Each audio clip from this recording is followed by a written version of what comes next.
Hi there, back again with another reaction video. This is one called AI Made Coding Worse.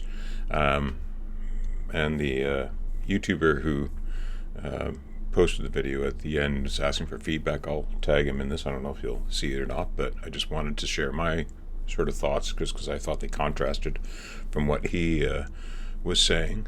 I've got some notes I've got sort of on the side here that I'll refer to just to kind of make sure I get all the points that I wanted to talk about. But basically, I've been, I've been working and playing with these large language models since ChatGPT first became a publicly accessible tool. And in the last few months in particular, I've been digging deeper into some of the advancements that, in particular, Anthropic and OpenAI have done with their tools to allow a more sort of a coding-focused approach to using large language models. And I've covered this on both of my retro channel and my modern democracy channel. My most recent experiences with Claude's projects. Since that video, a couple of things have happened. One, I think the day that I posted that video, Claude changed some of the stuff behind the scenes. I'm thinking it was to try and reduce some of the outages that they've been having. I'd noticed, especially early in the morning for me, their systems were not responsive and not coming back with stuff. But the implications of what they made, as far as changes were concerned, was a reduction in the capacity for a project to be, as far as the amount of content you can sort of select to say, here's what I want you to be focused on, which limits significantly the type of workflows that I had been doing.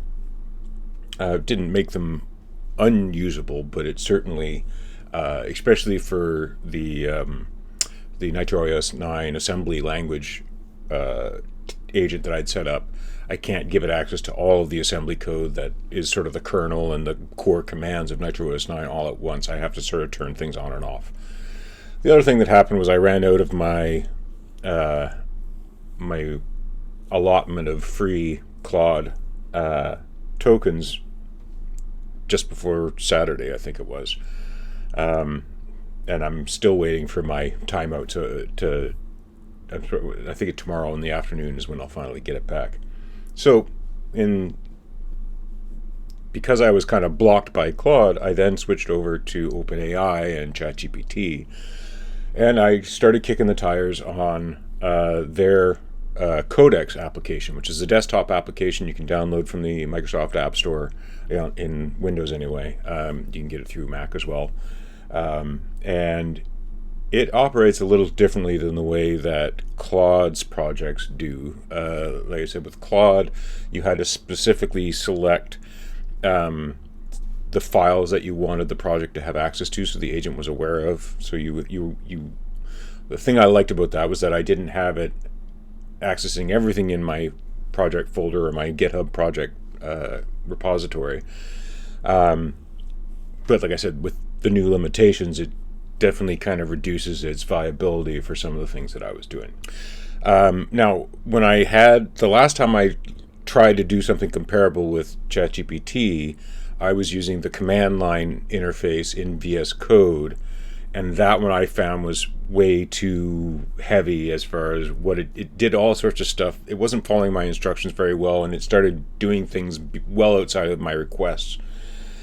With the Codex application, however, it was a lot more structured, and I was able to more easily control what it did and how it did, and able to update its instructions so that it stopped doing bad behaviors as far as I was concerned. So in the time since Saturday until today, I've gone from having a whole bunch of procedures that were generated and tested sort of individually, pieces of my stocks and bonds game application, into a fully assembled application that runs end-to-end, fully tested and debugged and improvements have been made, both the interface as well as the code base. And I just finished doing today a restructure of, well, I moved it out of a subfolder in a different project into its own dedicated GitHub project. ChatGPT did that for me primarily, as well as I've gone now and reviewed and revised my best practices documentation. It's sort of the seeds of what I used to get this whole project going in the first place, which was, again, I chose a obscure programming language for an obsolete operating system on a retro computer that is nearly, what's like 35, well, the Cocoa 3 is probably about 30 years old at this point. So it specifically, well, for two reasons. One, for my own personal interests, it's a hobby of mine. I do like retro computing, and I didn't know a whole lot about developing for that particular platform, but specifically for the purposes of learning how to control and direct a model and to doing development, I wanted to choose something that was well off the beaten path, just so that I wasn't getting the benefit of a large amount of data training that these models have for modern languages and modern platforms. So, okay, with all that preamble said, I'm going to get into the video now, and I'll stop it as we kind of go through and try and give my feedback about how, whether I resonate with some of the things with Tim, I guess is his name, or whether I differ. And I do differ in a fair bit of my experience, but let's get into the video and just listen to what he has to say. I've been doing a lot of AI coding recently. I've had a lot of projects to build, and I can confidently say at this point that AI has made coding a lot worse. Now look, I love how fast I can build something with AI. It's actually magical how you can just go type a few prompts, maybe edit a few files, and you have a fully functioning application that normally would take you weeks in literally a few hours. However, the process of building that is just becoming more painful, frustrating, and annoying to me. And the final product, while it seems good and it might work for a few days or work for a few users, a lot of times it just completely falls apart. So in this video, I want to share with you 5 key observations that I've had recently working with a lot of these AI tools and writing a lot of code with AI. And I'd love to hear what you think about AI coding in the comments down below. Let's dive in. Now, the first reason that AI has made coding worse is that it is confidently wrong. It doesn't just fail at a task, it does all of this really complicated stuff to seem like it's correct, and it will confidently tell you things that are just blatantly false. I'm not sure about you, but I have very often caught myself reading an explanation that an AI has given me, or reading a few things that it's done in the code and going like, that makes no sense at all, and you just told me this is the fix to the problem, or this is the solution, or this is the way that we should go with it. And if I wasn't a software engineer and I hadn't had 10 plus years of coding in the past, actually making these mistakes on my own, there's no way that I would have been able to catch that. So what I really notice is that when I'm writing code with AI, well, most of the time it goes well and I can get something done very quickly. As soon as a big issue does occur, it becomes an absolute nightmare to try to fix it. To the point where sometimes I've restarted entire projects completely from the beginning because it's actually easier just to remake them than it is to try to figure out this convoluted mess that this AI has designed. Now, don't get me wrong, like AI coding is getting better, but the problem is that the model can just spit out so much code that it's just incomprehensible to you, and then when an error does occur, it just really becomes so tedious to fix it. You get in these loops where you're just like, what am I doing? Am I a software engineer? Am I just like telling a model, try again, do this, pasting error messages in the console? Like, is that what software engineering is now? I don't know. That's not what I enjoyed when I became a software engineer and started getting into coding, but I feel like I do that a lot now. Models can, again, it definitely varies by model. I find Claude is far less prone to this type of a error than ChatGPT is, and I think it's just due to the way that they've been trained and their target audience is different. Claude seems to be much more coder focused, whereas ChatGPT is, at least that's just a personal impression of mine, is that it's trying to reach a bit of a broader audience and has a tendency to try, and it's more important that it's giving you an answer you want to hear than whether that answer is accurate or not. Now, I do believe that there are ways to kind of remedy this. And this is where if coming to a new project or starting or even wanting to get it to work on a project that already exists, it's spending some time preparing for the work and bringing a context of what you expect the model to deliver on is extremely important. This is where, at least from my retro perspective, I started with existing source templates. So I had examples of what sort of form I wanted the code to look like for different parts of the logic. So this can be as simple as, here's the code style that I want my if-else blocks to look like, to when you're dealing with file I/O, this is the sort of behavior and this is the style and this is my preference for how it's supposed to work. Or in the case of this, system calls, so calls to the assembly language available routines for this particular project. But I also had reference implementation. So I had a best practices document as well as some reference sample source. If you're pointing it onto an existing project, you've already got your reference documentation there, and that you've got your existing source code, and you just want it to follow the same style and patterns and logic that the existing code already has. If you're coming with something brand new, though, then you definitely want to spend a lot of time not just drafting this document first, but in your early stages, you're going to be kind of doing a lot of, doing a lot of code review on the code that the model's giving you and making sure that it does match what you've told it you want it to match. And if it doesn't, you need to revisit those instructions and figure out what is it that I've got wrong that it's giving me this answer that I didn't expect or didn't want.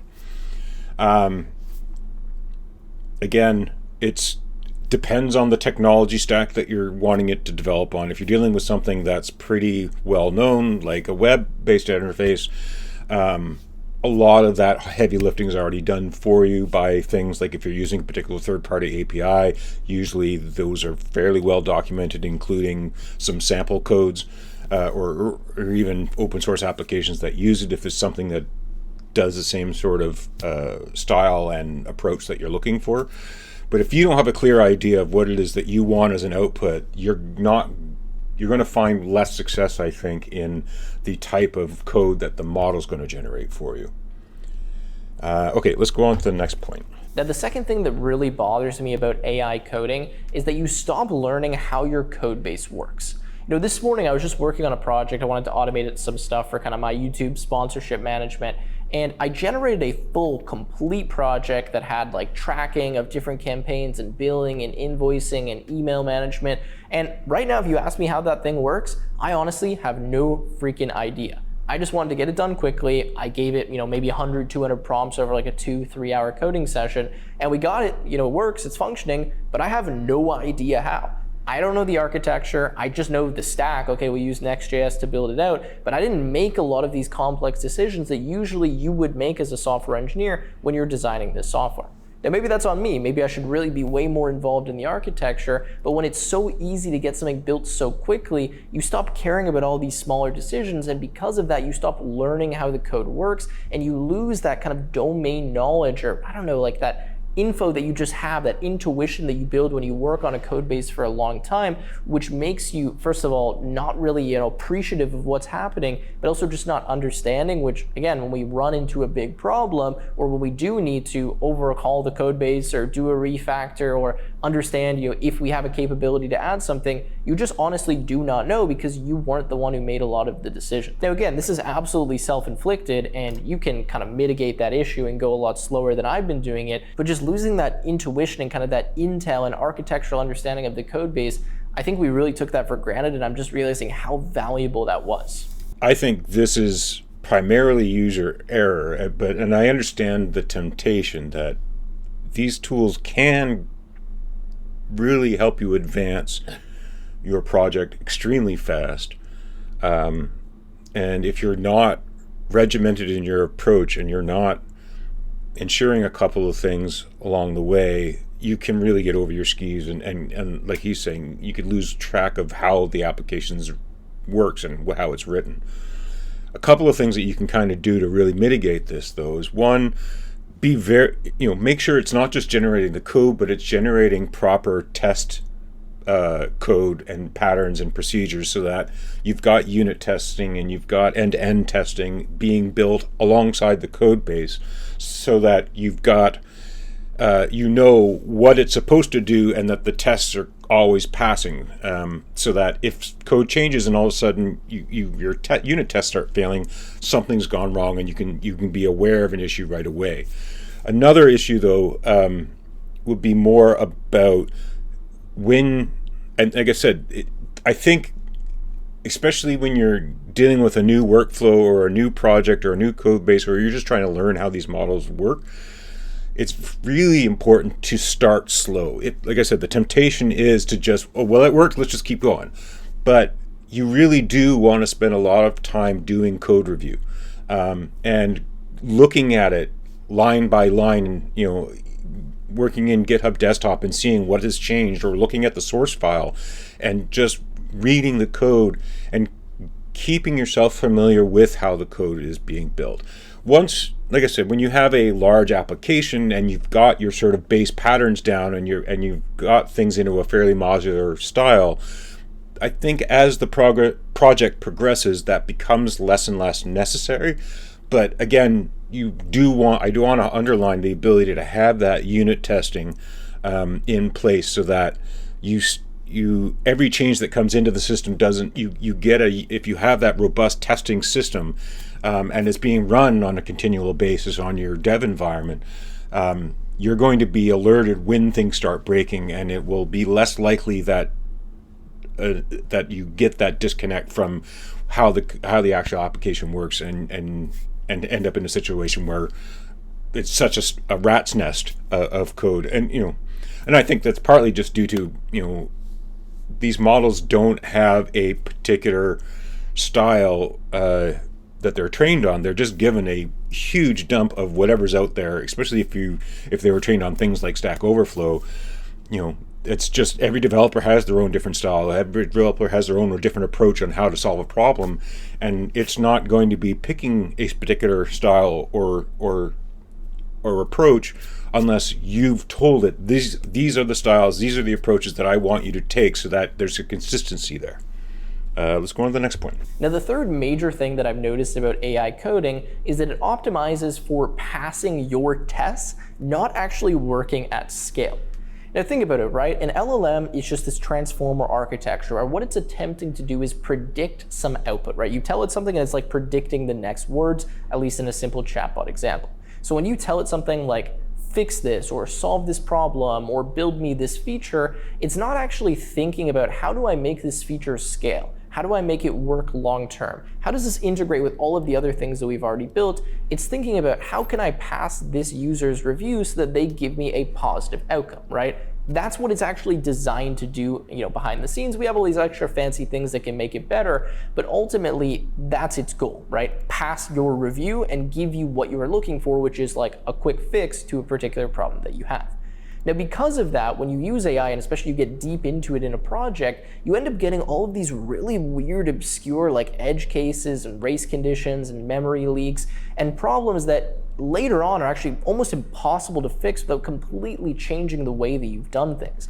I've been in AI projects where everything's working for like 2, 3, 4, 5 weeks, and then all of a sudden I want to change something or add a feature, and based on how it's been written, it requires a complete rewrite of, for example, like the backend feature, the auth system or whatever, because we've like too deeply coupled it to something, or because we have this condition where we just can't add what we want. And it doesn't consider all of these things that you as a programmer would be forced to think about if you were actually writing the code line by line.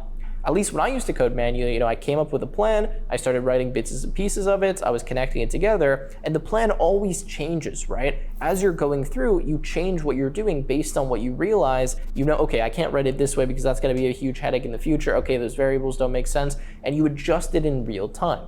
The LLM just kind of blindly follows the plan, and well, yeah, it does make the adjustments. It doesn't think about what's going to happen a month from now. It just thinks about giving you the answer immediately. So this is one where, again, I think there's 2 points again. One, you want to make sure that your code is being developed in a modular sense. You don't want to have like large blocks of code that are being hit from all sorts of different vectors. And again, this is where you're trying to develop a good style and a good approach and a good sort of, like I said, modularity is especially important in modern web development, where you might have utility functions and whatnot, but again, when you've got declared endpoints like a REST API, this is where having those test harnesses that come in and making sure that your tests are anticipating those edge cases and those, where else did he have it here? Memory leaks, race conditions, edge cases. Those are issues that should be caught by your unit testing. And another really valuable task that I found, or an approach that I found with these models, is always having that at different milestones, go back and review the starting plan, go back and review your starting instructions, and get the model to help compare both what your current code structure is against those, and ask it to help you find, is there any place where maybe we could have improved these initial instructions, or is there parts of the plan that we originally had assumptions for that as we've started implementing realized that, oh, that assumption isn't correct. You always want to be not just revising your code, but also revising the planning documentation and your approach that you started with, and making sure that it's staying up to date. That's one of those things that I had an issue with my project, where I had, again, and I was working from an actual rules book for this board game, and I had it develop a development plan based off of those rules, and we decided on creating the modules for the logic as well as modules for creating the screens. And as we started building these screens out, and especially started to integrate them, some of the decisions that we assumed didn't end up proving to be true. We had to go back and revise that planning documentation. And now I was kind of doing, especially in the Claude phase, I was not so much going back and revising the existing documentation as I was, okay, here's the remaining work we need to do, let's create a plan for that. But at some point, and I think this was right around the time I switched over to ChatGPT, I told it specifically to say, go back, review all of the plans and the documents that we've got from the beginning, and let's start carving out the ones that are no longer valid, no longer relevant, and let's revise the ones that are still relevant to flush in with the details that we've learned as we've gotten through to this process to this point. And again, you want to keep everything up to date. You want to keep your documentation, your planning, your tests, and your source code all in sync. And that is part of the heavy lifting that you need to get the model to help you with. And when you get the model to help you with, it's not nearly as onerous as it would be if you were doing it with yourself or with your human team. Okay, let's go on to the next one. Now, the next major thing that I've noticed is that it creates a type of debt, I'm going to call it dependency debt, that nobody really talks about. Now look, everybody talks about technical debt, right? But AI introduces this new kind of debt where you have thousands of lines, maybe hundreds, thousands of files that nobody on your team truly really understands. Now, I created a fully AI-coded app with a few of my, team members, like business partners, whatever. It was 3 of us coding this app.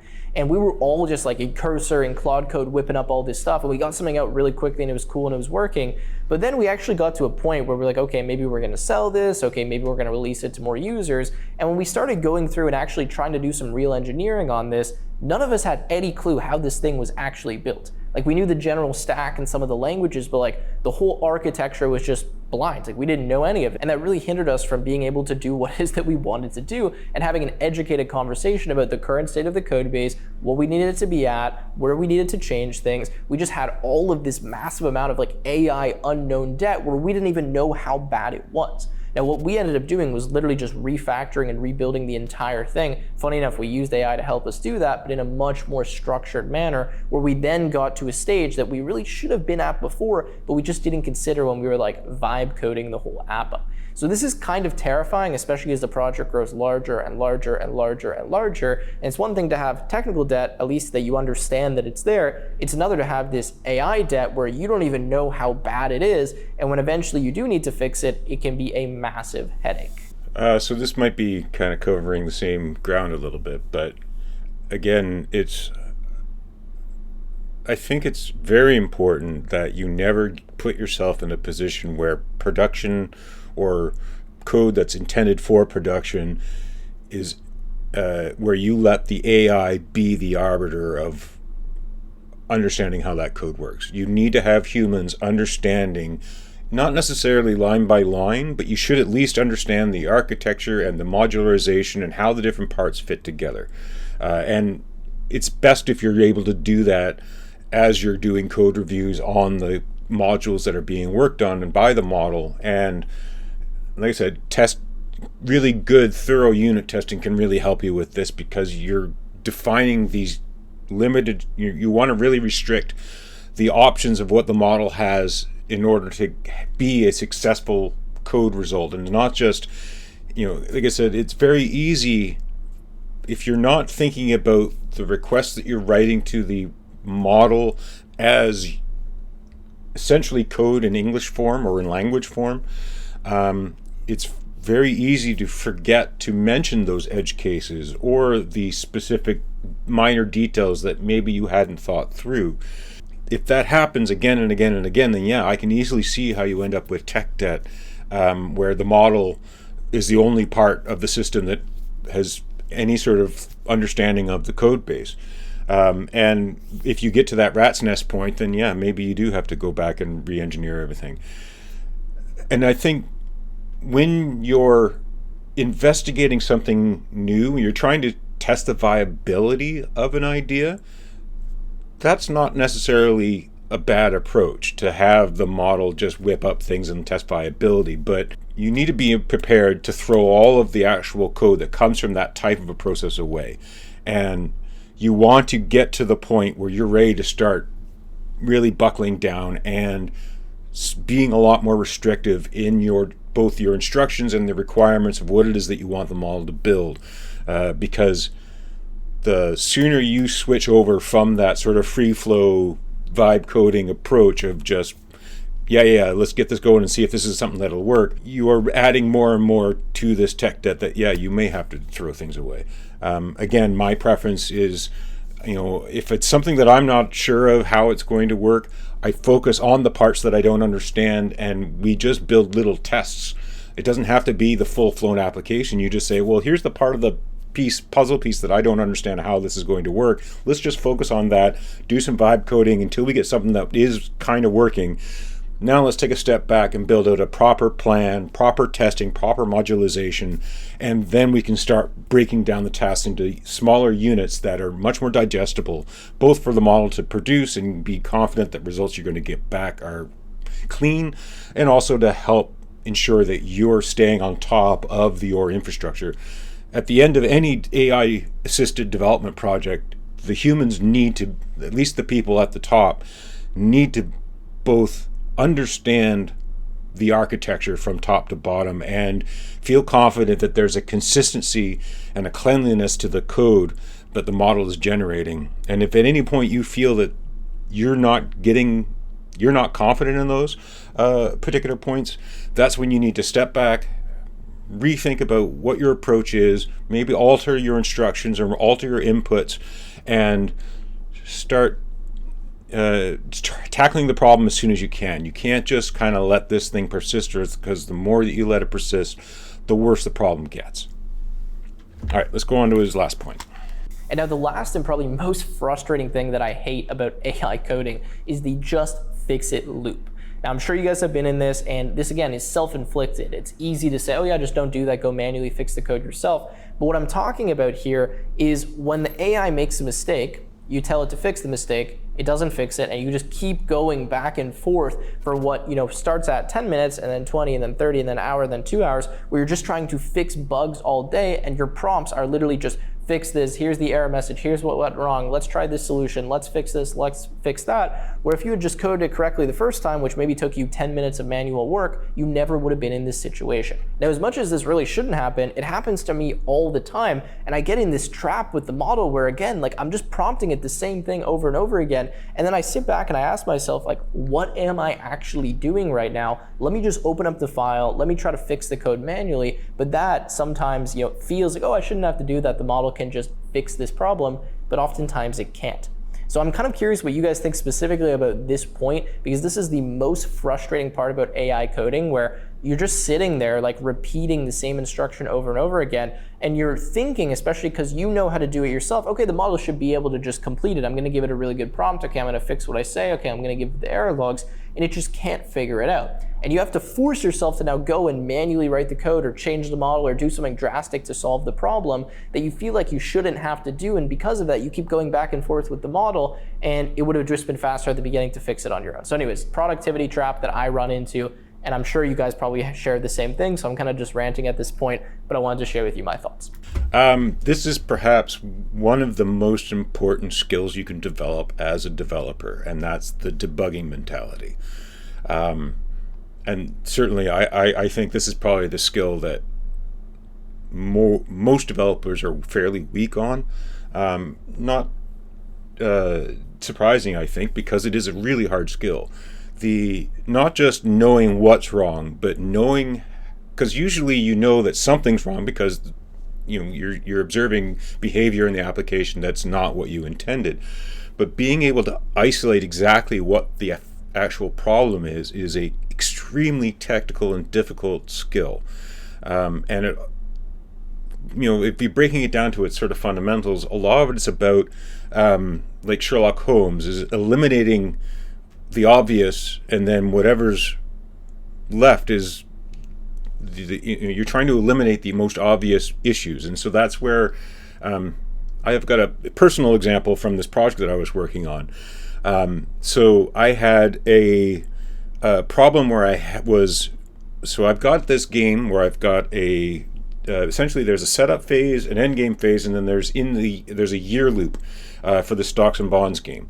And you've got 10 years. Each year is basically the same, where you do dividends, pay dividends and interest. There's a margin if you've got margin rules on to be able to, if somebody's bought something on margin, they have to pay a margin interest every year. Then there's a calculation of what the market is for that year, which involves a card draw and a dice roll. And then there's a sell phase where you can sell securities, and then there's a buy phase where you can buy securities.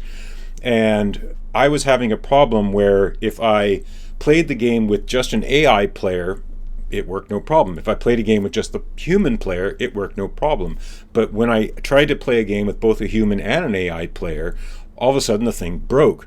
And I got into one of these loops that he's talking about, where I was trying to isolate what seemed like a coding issue. And so we would go down different paths and isolate, okay, where in the code is this breaking? We were trying to isolate the line that was throwing the error, and it didn't make any sense. And that's where I had to use my own understanding of the platform in which I was developing. Because this is a limited hardware, I intuited that it may have been a memory issue. And so it was, but until I figured out that, this is probably not a code problem, because like I said, I think the ball clicked when I was able to test. Sorry, let me go back. I wasn't sure. The problem became apparent to me because I had an AI and a human player playing in the game, and this thing would break, and I couldn't figure out why I was getting these errors on this lines. It didn't make any sense to the logic. And it was only when I started to do, let's try playing with a number of AI players. Let's try playing with a number of human players. And then I did the one where I added one human, one AI, and all of a sudden things started breaking. That's where I got my ball drop moment that, it's not a coding issue, it's something else, because I know that the code in both loops of code are working fine. It's only when they're brought together that there's an issue. And this is one of those things that an AI isn't going to necessarily intuit, because it's focused on the code. So sometimes the problem isn't the code, it's a infrastructure issue. And so, yeah, that's where you can use the model to help you isolate, but you need to have that debugging skill of, let's make sure, I don't know exactly what the problem is, but let's eliminate the things that, it might be this and it might be this. Let's isolate a test specifically for this scenario A. Let's isolate a test for scenario B. And if both of them pass, then there's something else that's out there, and that's where you have to start thinking about it. You might even be able to use the model, especially if you're dealing with modern applications and modern application development, either web-based or non.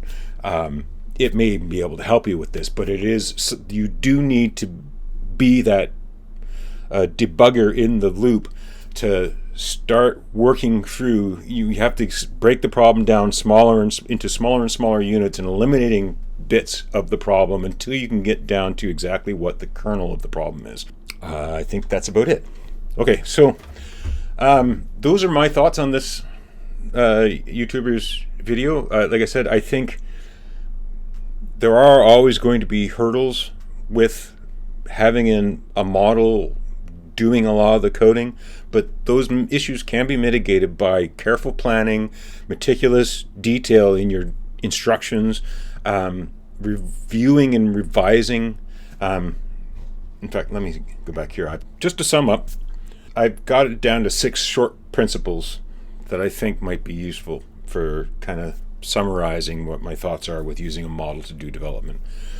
So one is, start from the code base. So you want to give the model real project content, existing code, docs, APIs, and conventions. So you want to start with that structure so that it's clear on exactly what it's supposed to be matching on when it's generating code for you. You want to adapt proven patterns. So prefer extending known good components and workflows over generating new structures from scratch.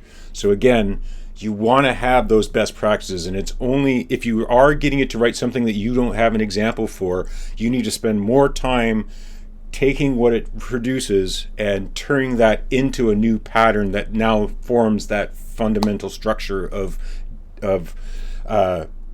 existing code, docs, APIs, and conventions. You want to work in small increments. You want to make narrow changes, validate them, and then expand only after the current slice is correct. So again, you don't want to implement too much all at once. You need to break it down to smaller pieces and be satisfied that each of the pieces is working as you're going through.